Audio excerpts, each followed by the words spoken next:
అమెరికాలో ఉంటున్న తాత్కాలిక వలసదారులు స్వదేశాలకు వెళ్లి గ్రీన్ కార్డు కోసం అప్లై చేసుకోవాలన్న ట్రంప్ నిర్ణయంపై నిరసనలు వ్యక్తమవుతున్నాయి. చట్టబద్ధంగా దరఖాస్తు చేసుకున్న వారి విషయంలో అధికారుల విచక్షణాధికారంపై మరింతగా మండిపడుతున్నారు నిపుణులు.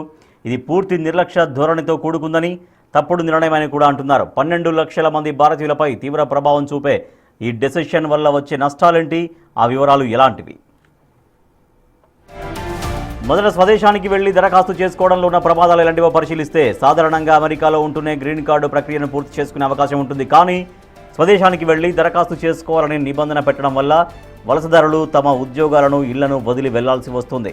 ఒకవేళ దరఖాస్తు తిరస్కరణకు గురైతే వారు మళ్లీ అమెరికాలో అడుగుపెట్టే అవకాశం పూర్తిగా కోల్పోతారు. ఇక రెండో ముఖ్యమైన అంశం, అధికారుల విచక్షణపై వెల్లువెత్తుతున్న అభ్యంతరాలు. చట్టబద్ధంగా అన్ని అర్హతలు, పత్రాలు సమర్పించినప్పటికీ తుది నిర్ణయాన్ని పూర్తిగా ఇమ్మిగ్రేషన్ అధికారుల వ్యక్తిగత విచక్షణకు వదిలేయడం అత్యంత ప్రమాదకరమని వాదిస్తున్నారు న్యాయ నిపుణులు. ఇందువల్ల ఏం జరుగుతుందంటే పారదర్శకత లోపిస్తుంది. స్పష్టమైన నియమ నిబంధనలు లేకుండా అధికారి మూడ్ను బట్టి లేదా వారి వ్యక్తిగత అభిప్రాయాల్ని బట్టి నిర్ణయాలు మారే ప్రమాదం ఉంది. ఇది మోస్ట్ డేంజరస్ వ్యవహార శైలిగా అభివర్ణిస్తున్నారు ఇమ్మిగ్రేషన్ ఎక్స్పర్ట్స్. తర్వాతి ముఖ్యమైన అంశం, అనిశ్చితి పెరుగుతుంది. ఎన్నో ఏళ్లుగా అమెరికాలో ఉంటూ పన్నులు కడుతూ చట్టాన్ని గౌరవించే వారికి కూడా తమ భవిష్యత్తుపై నమ్మకం లేని పరిస్థితి ఏర్పడుతుంది.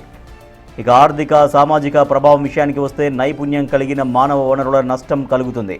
ఈ నిర్ణయం వల్ల ఐటీ, వైద్య, పరిశోధన రంగాల్లో ఉన్న వేలాది మంది ప్రతిభావంతులు, మరీ ముఖ్యంగా భారతీయులు తీవ్ర ఇబ్బందులు ఎదుర్కొంటారు. అమెరికన్ కంపెనీలు కూడా ఈ నిర్ణయంతో నైపుణ్యంతో కూడిన తమ ఉద్యోగులను కోల్పోతామనే భయంతో ఈ విధానాలను వ్యతిరేకిస్తూ ఉన్నాయి. చట్టబద్ధంగా వస్తున్న వారి ఎంట్రీని కూడా కఠినతరం చేయడం వల్ల వలసదారుల్లో అభద్రతా భావం పెరుగుతుంది. ఇది అమెరికా ఆర్థిక వ్యవస్థకు కూడా నష్టం కలిగిస్తుంది అని మండిపడుతున్నారు అమెరికన్ కాంగ్రెస్ సభ్యులు. ఈ అంశంపై న్యాయ పోరాటం జరిగే అవకాశాలు కూడా పుష్కలంగా ఉన్నట్లు కనిపిస్తున్నాయి.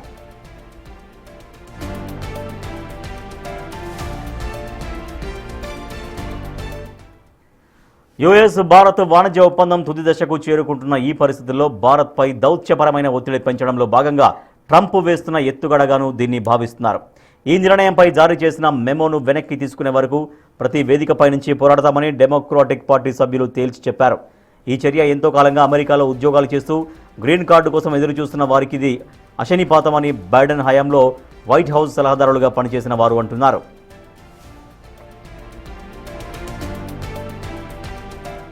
అమెరికాలోని ప్రతి చట్టాన్ని గౌరవిస్తూ చట్టబద్ధ నివాసం కోసం ఎదురుచూస్తున్న వారిని ఇబ్బందుల్లోకి నెట్టేయడమని అభిప్రాయపడుతున్నారు.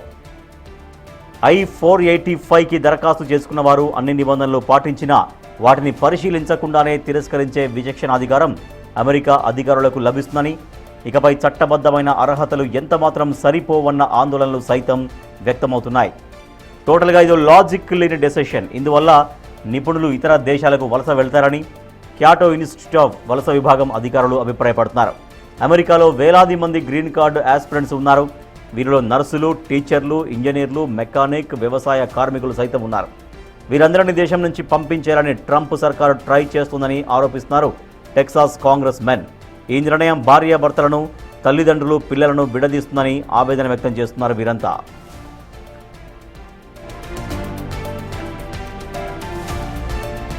అయితే ఈ ఇష్యూపై కోర్టులో సవాలు చేసే అవకాశం ఉందని, ప్రభుత్వం జారీ చేసిన ఈ మెమోను అమలు చేయడంపై ఎలాంటి మార్గదర్శకాలు కూడా లేవని అంటున్నారు పలువురు నిపుణులు.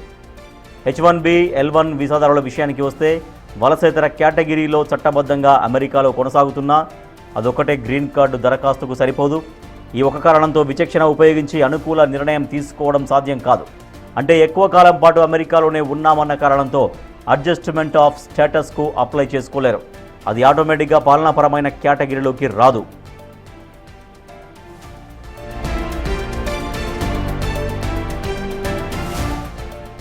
ఇక నుంచి అడ్జస్ట్ స్టేటస్ దరఖాస్తుకు ఉన్న అర్హతలైన tax history, family situation, career developments, ఇతర సాక్ష్యాలను సైతం వారు చూపించాల్సి ఉంటుంది. అధికారులు కూడా ఈ కాలమ్స్ అన్నిటినీ క్షుణ్ణంగా పరిశీలించాల్సి ఉంటుంది. F-1 వీసా ఇష్యూలో ఒకవేళ విద్యార్థి అక్కడే PhD పూర్తి చేసి స్టెమ్ OPTలో ఉండి స్టేటస్కి అప్లై చేసుకుంటే అది జాతీయ ప్రయోజనాలకు అనుగుణంగా ఉందని ప్రూవ్ చేసుకోవాలి. అప్పుడు ఆ స్టూడెంట్ గ్రీన్ కార్డు అప్లికేషన్కి అర్హురవుతాడు.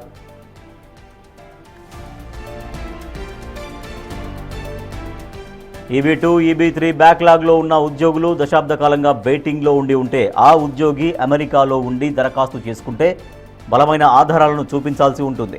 అమెరికాతో తమకు సానుకూల సంబంధాలు ఉన్నాయని, సుదీర్ఘ ఉద్యోగ అనుభవం ఉందని, పిల్లలు అక్కడే పెరిగారని నిరూపించాల్సి ఉంటుంది. ఇలా ఎన్నో సవాళ్లను ఫేస్ చేయాల్సి ఉంటుంది.